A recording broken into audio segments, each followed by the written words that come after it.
Silicon సిటీలో చెన్నమ్మకెరే అచ్చుకట్టు police station పరిధిలో 14 ఏళ్ల బాలుడు డెత్ నోట్ రాసి ఆత్మహత్యకు పాల్పడ్డాడు.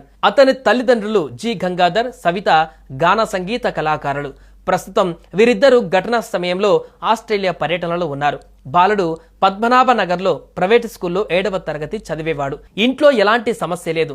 తల్లిదండ్రులు, సోదరునితో అన్యోన్యంగా ఉండే గాంధర్ అకస్మాత్తుగా ఆత్మహత్య చేసుకోవడం కుటుంబానికి షాకిచ్చింది. సూసైడ్ కు ముందు అతను రాసిన లెటర్లో, అమ్మ, నాన్న, మీరు 14 సంవత్సరాలు నన్ను బాగా పెంచారు.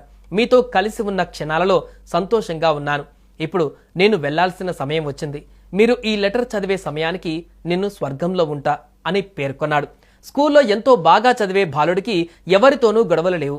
అయినా ఎందుకు ఈ నిర్ణయం తీసుకున్నాడో తెలియక గుండె లవిసేలా రోధించారు తల్లిదండ్రులు. అయితే పోలీసుల దర్యాప్తులో షాకింగ్ విషయం తెలిసింది. ఆ బాలుడు ఓ జపానీస్ వెబ్ సిరీస్ కు బానిసయ్యాడు.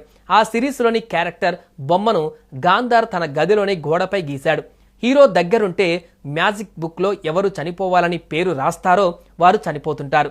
ఈ సిరీస్కు అడిక్ట్ అయిన గాంధర్ హీరో మాటల్ని, చేష్టల్ని నమ్మి తన ప్రాణం తీసుకున్నట్లు పోలీసులు దర్యాప్తులో వెల్లడించారు.